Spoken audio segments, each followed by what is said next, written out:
Vale, pues vamos a analizar esto porque creo que es un tema apasionante.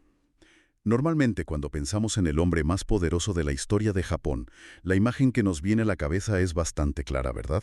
Sí, totalmente. Supongo que la típica de las películas. Exacto. Una figura imponente, un dictador militar enfundado en una armadura súper intrincada, dando órdenes absolutas desde un castillo inexpugnable. Claro, el guerrero definitivo. Eso es. Pero la realidad histórica, y esto es lo que vamos a ver hoy en este análisis a fondo, gracias a los registros exhaustivos que tenemos, nos plantea una paradoja fascinante. Ujú. Desde el año 1185 hasta 1868, nada menos. Sí, 7 siglos. Porque a lo largo de todos esos años, el hombre que ostentaba este título supremo, el célebre shogun, a menudo no era más que un títere. Una fachada, básicamente. Y no un títere cualquiera, es que era un títere controlado por otro títere que a su vez recibía órdenes de alguien que ni siquiera figuraba en los registros oficiales. O sea, una locura. Es que es una disección brutal de lo que significa realmente el poder. A menudo confundimos el cargo formal con la capacidad real de ejercer influencia. Ya.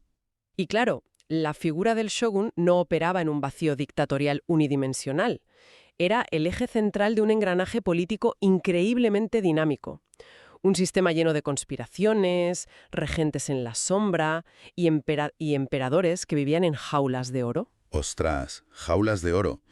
Y para desentrañar cómo este sistema basado en la manipulación logró sostener a toda una nación, tenemos que empezar por la propia palabra, ¿no? Sí, por la etimología. Porque hay una ironía gigantesca ahí. El término shogun esconde en su origen una naturaleza que, no tiene absolutamente nada de permanente. No, ¿qué va? Lo fascinante aquí es cómo los nombres de las instituciones a veces sobreviven a su propósito original, porque la palabra shogun es simplemente una abreviatura. Fíjate, una abreviatura. ¿Y cuál era el oficial? El título oficial y completo era Seii Taishogun, y esto se traduce de forma literal como comandante en jefe de la fuerza expedicionaria contra los bárbaros. Madre mía, un título largo y muy específico. Súper específico. Nos tenemos que remontar al siglo VIII, durante el periodo Heian, para entenderlo bien. En esa época no era un cargo de gobierno, ni mucho menos vitalicio o dinástico. Claro, no se heredaba. Exacto. Era una designación temporal que la corte imperial otorgaba a generales concretos, como Sakanoue no Tamuramaro, para liderar campañas militares muy concretas contra las tribus emishi en el norte del archipiélago. O sea, a ver si lo entiendo. El emperador te daba un título, te ibas al norte a luchar, sometías a esas tribus y luego, en teoría, devolvías el título y te ibas a tu casa. Eso es, misión cumplida y se acabó. Pues fíjate, de hecho, la sede desde la cual operaba este comandante se llamaba Bakufu, Ujú. que significa literalmente gobierno de tienda de campaña. Y me parece de una ironía poética que un gobierno de tienda de campaña, algo diseñado para ser levantado, movido y desmantelado en un campo de batalla, terminara siendo la estructura de Japón durante 700 años. Es que tiene tela, sí. Curiosamente, el término Bakufu no se usó de forma popular hasta el siglo XIX. Los Tokugawa lo llamaban Kogi, pero el concepto era ese. ¿Y cómo ocurre esa transformación? Porque claro, ¿cómo pasas de ser un militar en una tienda provisional a ser el líder indiscutible del país? Pues a ver, ese proceso de transformación es gradual y nace de un enorme vacío de poder en la gestión de la tierra. Durante la época Heian, la alta aristocracia que vivía en la capital, en Kioto, La élite, vamos. sí, particularmente el influyente clan Fujiwara, monopolizó absolutamente toda la política de la corte. Estaban tan centrados en las intrigas palaciegas, en la poesía, el arte, Lo típico de la corte. claro, que básicamente delegaron la administración real de las provincias, la recaudación de impuestos y la seguridad a la clase guerrera local, o sea, los samuráis. Básicamente dejaron que los administradores de fincas se hicieran con las armas y el dinero mientras ellos escribían poemas en Kioto. Bueno, es una forma muy cruda de verlo, pero muy precisa. Al perder el control directo sobre el territorio rural, los aristócratas permitieron que los samuráis acumularan riqueza agrícola y poder coercitivo. Claro, se hicieron fuertes en sus tierras. Totalmente. Y vemos las primeras fisuras de este sistema ya en el siglo X con Taira no Masakado, un guerrero que se rebeló, se hizo con varias provincias e incluso llegó a autoproclamarse nuevo emperador. Ostras, apuntaba alto. muy alto. Aunque fue derrotado y asesinado, el mensaje quedó clarísimo para todos. La corte ya no tenía el monopolio de la fuerza. Y el que tiene la fuerza dicta las normas, claro. Eso es. Y un par de siglos después, a finales del siglo XII, vemos a otro guerrero, Taira no Kiyomori, que se convierte en el primer samurái en dominar la corte de Kioto. Ujú. Pero fíjate, Kiyomori cometió un error táctico. Intentó gobernar jugando bajo las reglas de la vieja aristocracia, asumiendo cargos civiles y casando a su familia con la realeza. Quería encajar en el molde antiguo en vez de romperlo. Exactamente. Y eso nos lleva al momento de ruptura total, a la creación del primer shogunato real. Aquí es donde entra Minamoto no Yoritomo. El gran punto de inflexión. Claro, él establece el periodo Kamakura en 1192 o 1185, dependiendo de las fuentes. Y Yoritomo sí que cambia las reglas del juego, porque no se queda en Kioto jugando a ser aristócrata, no. No, él se aparta. Traslada el verdadero poder político y militar al este, a la ciudad de Kamakura, creando un gobierno paralelo. El emperador se queda en Kioto como una figura ceremonial, pero quien corta el bacalao de verdad es el shogun. Así es, arrebata el poder real a la corte, aunque el emperador sigue siendo el gobernante de jure, o sea, sobre el papel. Vale, pero antes de avanzar, hay un mito monumental sobre esto que los registros desmienten rotundamente y que creo que debemos aclarar para quienes nos escuchan. El linaje seguro. Sí, se ha popularizado la idea de que solo los descendientes de sangre del linaje Minamoto podían reclamar el título de shogun. Ese es uno de los malentendidos más persistentes de la historia japonesa. Los registros demuestran que es completamente falso. Falso del todo. Del todo. Es indudable que el linaje Minamoto poseía un prestigio militar mítico y se consideraba el pedigrí ideal, eso sí, pero no era un requisito legal inquebrantable ni mucho menos. O sea que hubo shogunes que no eran Minamoto. Claro. Para que nos hagamos una idea, la línea directa de Yoritomo se extinguió bastante rápido. El cuarto y quinto shogun del período Kamakura no tenían ni una gota de sangre guerrera de los Minamoto. ¿Ah, no? ¿Y de dónde salieron? Pertenecían al linaje aristocrático de los Fujiwara. Madre mía, los de la poesía. Esos mismos. Y si miramos desde el sexto hasta el noveno shogun, el título recayó en príncipes del propio linaje imperial. ¿Qué me dices? O sea que el título de shogun ya se había separado por completo del talento militar individual. Exacto. Se había convertido en una institución, un asiento que ocupar. Y aquí es donde se pone realmente interesante porque a mí esto me vuela la cabeza. Yoritomo crea esta estructura colosal, asienta el shogunato y luego muere de forma repentina en 1199. Una muerte que lo cambia todo. Claro, porque en lugar de que su hijo asuma el mando como un dictador absoluto, la historia del shogunato se fractura en un juego de espejos espectacular. Totalmente.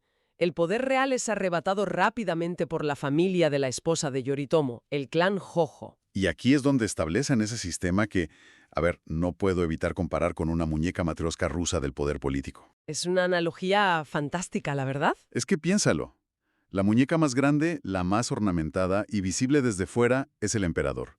Pero la abres y está hueca. Dentro encuentras al shogun, el comandante supremo.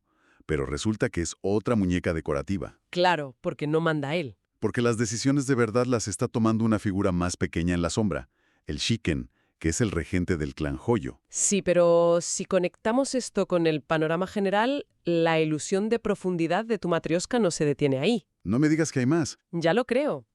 El propio título oficial de shiken comenzó a perder relevancia práctica frente a una posición aún más opaca, el tokuso. Espera. Entonces tenemos un cuarto nivel en la muñeca. Efectivamente, el tokuso era el líder principal, la cabeza privada de la familia Hoyo. Ni siquiera operaba desde una posición oficial en el bakufu, sino desde su autoridad como patriarca del clan. Es alucinante. Y podemos añadir una capa más a tu matrioska. Imagínate esto. ¿Qué pasaba si el tokuso era un niño o alguien sin interés en gobernar? Pues que la autoridad fáctica recaía en el Naikan-rei. Vale, detente ahí. Un Naikan-rei. El sirviente principal. ¿Me estás diciendo que abres la última muñeca y te encuentras a un vasallo, a un sirviente del clan moviendo los hilos de todo Japón?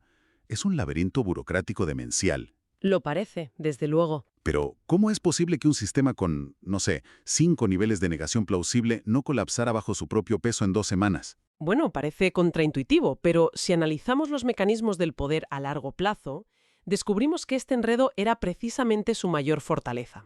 Esta estructura dinámica de múltiples títeres protegía el sistema. Lo protegía. ¿Cómo? Al descentralizar la autoridad real y desconectarla de los títulos formales, el régimen podía absorber crisis masivas. Si el shogun era débil o incompetente, daba igual, porque no gobernaba. Claro, el sistema funcionaba solo. Si el regente oficial enfermaba, daba igual, porque el sirviente operaba la maquinaria. Y esto se puso a prueba de la forma más extrema posible. Primero en la guerra Hokyu, en 1221. Ah, sí. Cuando el emperador retirado intentó levantar un ejército para recuperar el poder y fue aplastado. Pero la prueba de fuego real para la matrioska fueron las invasiones mongolas. Poca broma. En 1274 y 1281 estamos hablando del Imperio Mongol en su apogeo, la mayor maquinaria de guerra continental del mundo intentando invadir una isla. Exactamente, y el shogunato organizó una defensa nacional unificada y logró repelerlos en 2 ocasiones. Todo este esfuerzo logístico monumental fue coordinado por la cúpula de los Jojo desde las sombras. Es que es increíble. El individuo en la cima no importaba, porque el consenso organizativo en la base era de hierro. Eso es, la matrioska funcionó. Pero claro, sobrevivir a los mongoles trajo una consecuencia imprevista brutal, y con esto pasamos al siguiente punto. Porque fue una guerra puramente defensiva. No hubo territorios extranjeros que conquistar. Y en el sistema feudal eso es un problema gravísimo. Gravísimo, porque la lealtad se pagaba con tierra. Los samuráis que derramaron su sangre en las playas esperando recompensas se encontraron con que el gobierno de la tienda de campaña no tenía absolutamente nada que darles. Ni tierras ni dinero, nada. Y el colapso económico de estos guerreros desató un resentimiento profundo. El sistema de Kamakura empieza a tambalearse, y el emperador Go-Daigo ve la oportunidad perfecta. Intenta recuperar el poder, claro. Eso es, intenta restaurar el poder imperial absoluto en lo que conocemos como la restauración Kenmu. Una restauración que, por cierto, fracasó de forma espectacular, porque Go-Daigo cometió el pecado capital de la política japonesa de la época. Ignoró por completo la realidad material de la clase guerrera para favorecer a la aristocracia de nuevo. Gran error. No puedes quitarle el protagonismo a los hombres que tienen las armas y esperar que se queden de brazos cruzados. Exacto. Esa desconexión provoca una nueva rebelión que da inicio al periodo Muromachi, y con él al shogunato de la familia Ashikaga, fundado por Ashikaga Takauji. Y el shogunato Ashikaga es una montaña rusa de decadencia fascinante. Porque vemos cómo a lo largo de los años el poder del shogun se debilita frente a los señores de la guerra locales. El poder central se va disolviendo como un azucarillo en un café. Sí, la autoridad se fractura por completo. Hasta que estalla finalmente en la guerra Onin, que reduce la capital de Kioto a cenizas. Esto nos lanza de cabeza al inicio del periodo Sengoku, la era de los estados combatientes. Y ahí surgen los daimios independientes. La caída de los Ashikaga ilustra un principio fundamental. El poder coercitivo no perdura solo por la inercia de un título. Tienes que demostrarlo. Claro, durante el periodo Sengoku, estos daimios locales gobernaban sus dominios, dictaban sus leyes y movilizaban ejércitos inmensos sin pedir permiso a nadie.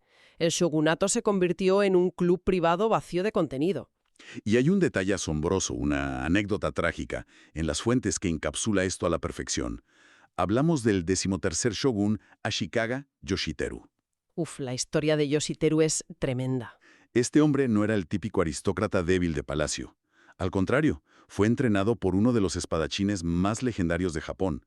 Era un maestro espadachín, de los mejores luchadores cuerpo a cuerpo de su generación. Pero claro, tener habilidad con la espada no sirve de mucho cuando no tienes un tesoro nacional ni un ejército real que te respalde económicamente. Y entonces llega esa escena que parece sacada de una película, cuando el clan rival Miyoshi decide eliminarlo y atacan su residencia en Kioto. ¿Un ataque directo a la supuesta cabeza militar del país? Que se dice pronto. Y el mismísimo comandante en jefe tiene que defenderse a sí mismo en su propio salón, porque cuenta la historia que clavó docenas de katanas carísimas, las famosas tachi, en el suelo a su alrededor. Sí, y una naginata también. Eso es. E iba cambiando de espada a medida que se mellaban con los huesos de sus enemigos.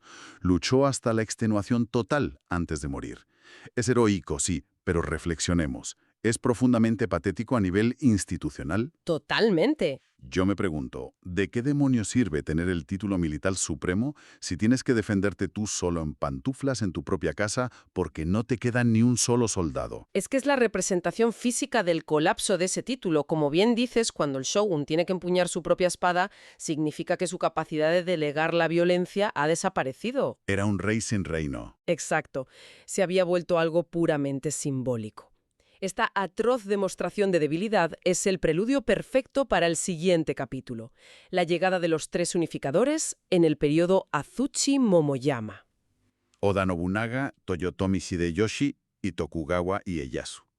Tres nombres fundamentales, tres hombres que pacificaron Japón.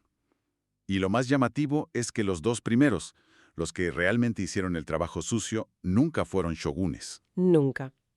Consideremos a Oda Nobunaga. Él no operaba con sutilezas burocráticas. Innovó en el campo de batalla introduciendo el uso masivo de armas de fuego occidentales. Obligó al último shogun Ashikaga a exiliarse. Terminando formalmente con ese régimen. Eso es. La corte le dio altísimos cargos civiles, pero murió traicionado en el incidente de Onnoji, justo cuando, según algunos registros, se le iba a ofrecer el título de shogun. ¡Ostras! Y entonces surge su general, Toyotomi Hideyoshi.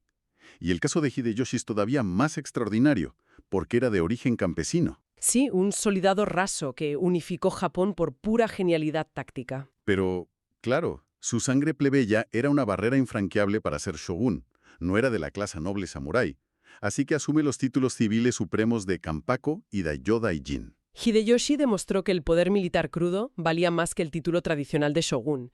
Él era el soberano de facto, aunque al final la falta de herederos adultos destruyó su régimen. Dejó a un niño de 5 años como heredero. Lo cual es una receta garantizada para el desastre. Un trono ocupado por un niño es tirar carne a un estanque de pirañas, y la piraña más grande fue Tokugawa Ieyasu, el tercer unificador. El que consolidó todo. Gana la batalla de Sekigahara. En el año 1600 funda el shogunato Tokugawa en Edo, el actual Tokio.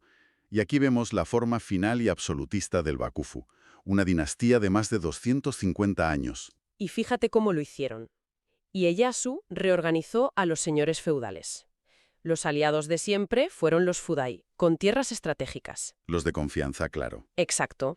Y los que se rindieron después, los Tozama, fueron enviados a la periferia. Es una paranoia institucionalizada espectacular, pero hay algo de esta edad de oro Tokugawa que me rompe los esquemas por completo. Entonces, ¿qué significa todo esto? A ver. Dime. Ieyasu aniquila al clan Toyotomi, controla el país con mano de hierro, y sin embargo redacta leyes estrictas para controlar al emperador en Kioto, regulando hasta su vestimenta y prohibiéndole intervenir en política. Las leyes Kinchu Narabini Kuge-Shohato. Esas. ¿Por qué se molesta en legislar qué tipo de túnica debe llevar un emperador al que nadie hace caso? Si eres el shogun y tienes todas las armas, ¿por qué no usurpas el trono imperial directamente? Esto plantea una pregunta importante sobre la naturaleza del poder. Destruir físicamente al emperador habría desatado un caos inmanejable. Según la religión sintoísta, el emperador era descendiente directo de la diosa del sol Amaterasu. Ah, la legitimidad sagrada. Claro, el poder del shogun derivaba teóricamente del emperador. Él daba la legitimidad y el shogun tenía el monopolio de la violencia. Si lo asesinaba, cualquier señor feudal habría tenido la excusa religiosa para rebelarse contra el shogun blasfemo. Entiendo. La legitimidad es más barata que la guerra perpetua. Mantener al emperador en esa jaula de oro les daba el aura sagrada necesaria. Exactamente. Y para operar esa maquinaria interna, los Tokugawa crearon el Ooku, el vasto harén del shogunato en el castillo de Edo. Que mucha gente piensa que era solo un lugar de concubinas, sin más. Y es un error inmenso. Con hasta 1000 mujeres, no era solo eso, era un centro de poder político jerárquico diseñado para asegurar el linaje Tokugawa y arreglar matrimonios políticos. Eran ellas quienes manejaban gran parte de la diplomacia interna. Un ministerio político operado por mujeres. Fascinante. Pero bueno, llegamos al final de este sistema. En la década de 1860, el Bakumatsu, llega la presión extranjera y la alianza Sacho, con el lema de reverenciar al emperador, expulsar a los bárbaros, derrota a las fuerzas del shogunato. Usaron el propio sistema de legitimidad en su contra, argumentando que el shogun había fallado en proteger Japón de los extranjeros. Sable. En 1867, Devuelve voluntariamente el poder al emperador Meiji, evita una guerra civil y permite que Japón se modernice frente a Occidente. Demostró un pragmatismo tremendo al ver que el sistema de la matrioska ya no era viable ante la amenaza exterior. Si hacemos un resumen para quienes nos escuchan, es un viaje alucinante. Hemos visto cómo el shogunato pasó de ser un rango militar temporal en una tienda de campaña a un complejo sistema de regentes en la sombra, hasta un régimen burocrático de 250 años. Que cimentó la cultura del Japón moderno, sin duda. Pero la idea de la autoridad delegada sigue viva, ¿no? Porque las fuentes revelan que la palabra shogun sigue usándose hoy. Sí, de forma coloquial, a los ex primeros ministros japoneses que operan en la sombra, manipulando la política, se les llama yami shogun o shogunes en la sombra. ¡Qué barbaridad! O sea, siguen moviendo los hilos desde atrás. Y esto nos deja con un pensamiento provocador final que me parece vital. Sí, es una idea sobre la que nuestra audiencia debería reflexionar. Durante más de 700 años, Japón demostró que la autoridad formal y el poder real pueden estar completamente separados. Y si miramos a nuestras estructuras modernas, empresas o gobiernos, Totalmente. ¿quién ostenta realmente la corona formal y quién lleva la espada en la sombra? ¿Somos nosotros los que gobernamos nuestro entorno? ¿O somos simplemente la siguiente capa en una eterna muñeca matriosca política? Menuda reflexión. Desde luego nos hará mirar cualquier jerarquía con otra perspectiva. Ha sido un placer sumergirnos en esta historia. Invitamos a la audiencia a seguir explorando los rincones ocultos de nuestro pasado en el próximo análisis a fondo. El placer ha sido mío. Un saludo y hasta la próxima.